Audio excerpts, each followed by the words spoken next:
নির্বাচন পেছানোর চিন্তাটাই বা আছে কোত্থেকে?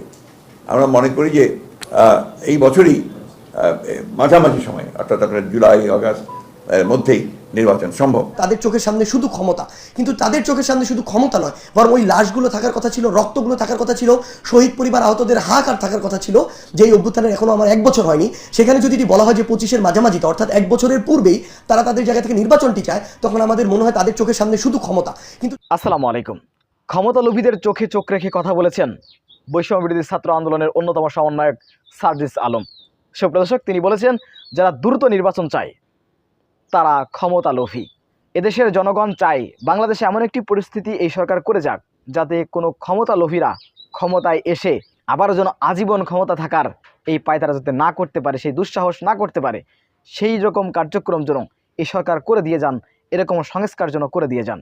কিন্তু সেই সংস্কার করতে দিচ্ছে না বিশেষ একটি দল, আপনারা জানেন, এবং তারা কথায় কথায় আগে নির্বাচনের কথা বলে। অথচ শেখ হাসিনা যদি ক্ষমতায় থাকতো 5 বছরের আগে এরা এই নির্বাচনের কথা বলতে পারতো তো না, এবং 5 বছরের পরে হাসিনা যে নির্বাচন দিত সে নির্বাচন পাতানো নির্বাচন, এবং শেখ হাসিনা আবার ক্ষমতায় আসতো। তাহলে এই সকল দলের নেতারা কেন শুধু ক্ষমতার কথা বলছে, শুধু নির্বাচনের কথা বলছে, শুধু নির্বাচনের কথা বলছে? সুপ্রিয় দর্শক, কঠোর জবাব দিয়েছেন সার্জিস আলম। আমরা তার মুখ থেকে বিস্তারিত জেনে আসবো। এখানে যদি এই ফ্যাসিস্ট আওয়ামী লীগ সরকার বসে থাকতো, তাহলে এই নির্বাচনের চিন্তা কিন্তু তারা 2029-30 সালের দিকে করতো। এবং সবচেয়ে গুরুত্বপূর্ণ বিষয়টি হচ্ছে যে বাংলাদেশের সকল রাজনৈতিক দল, ইভেন অন্যান্য যে মানুষগুলো, তারাও আশা ছেড়ে দিয়েছিল। ইভেন বিএনপিও তাদের জায়গা থেকেই আশা ছেড়ে দিয়েছিল যে তারা আর এই ফাইট ব্যাকটি করতে পারবে কিনা, ইভেন তারা 2029-30 সালের আগে এই মাথা উঁচু করে দাঁড়াতে পারবে কিনা।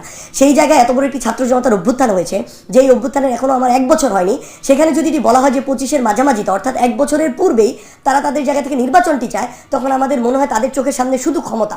কিন্তু তাদের চোখের সামনে শুধু ক্ষমতা নয়, বরং ওই লাশগুলো থাকার কথা ছিল, রক্তগুলো থাকার কথা ছিল, শহীদ পরিবার আহতদের হাহাকার থাকার কথা ছিল, যেগুলো বা যার বিনিময়ে আজকে বাংলাদেশের এই অবস্থা, যার বিনিময়ে বিএনপি, জামায়াত থেকে শুরু করে অন্যান্য রাজনৈতিক দল এই স্বপ্নটা দেখছে। কিন্তু যখন তারা এই মাঝামাঝির কথা বলে, 25-এর মাঝামাঝি, 1 বছরের কম সময়, তখন আমাদের কাছে এটি অনেক ব্যথিত করে এবং আমাদের তাদেরকে প্রশ্ন করতে ইচ্ছা করে যে তারা কি আসলে ক্ষমতার বাইরে অন্য কিছু এই মুহূর্তে দেখতে পাচ্ছে কিনা, যে অন্তত যেগুলো প্রয়োজনীয় উপাদান একটি স্বচ্ছ নির্বাচনের জন্য, সেগুলোর সংস্কারের জন্য কোনোদিনও এই 25-এর মাঝামাঝি উপযুক্ত সময় হতে পারে না। যারা এটা বলে তাদের চোখের সামনে শুধু ক্ষমতা, দেশের মানুষ অন্য কিছু নিয়ে তারা তাদের জায়গা থেকে যৌক্তিকভাবে এখন পর্যন্ত চিন্তা করছে না। আমরা অনুরোধ করব যে তারা তাদের জায়গা থেকে, আমরা মনে করি তারা এই রাজনীতিতে অনেক প্রবীণ এবং অভিজ্ঞ, আমরা আমাদের জায়গা থেকে এটা প্রত্যাশা করব তারা সেই অভিজ্ঞতার আলোকে এই সামগ্রিক বিষয়টি পর্যালোচনা করবে। এটা কোনো সাধারণ বিষয় না। সুপ্রিয় দর্শক, সার্জিস আলমের এই বক্তব্যটি আপনারা কিভাবে দেখছেন অবশ্যই আপনাদের মূল্যবান মন্তব্য কমেন্ট বক্সে জানাবেন। সবসময় সত্য নির্ভর তথ্য পেতে স্বাধীন বাংলা টিভি ইউটিউব চ্যানেলটি সাবস্ক্রাইব করে আমাদের সাথে থাকুন। আসসালামু আলাইকুম ওয়া রাহমাতুল্লাহি ওয়া বারাকাতুহু।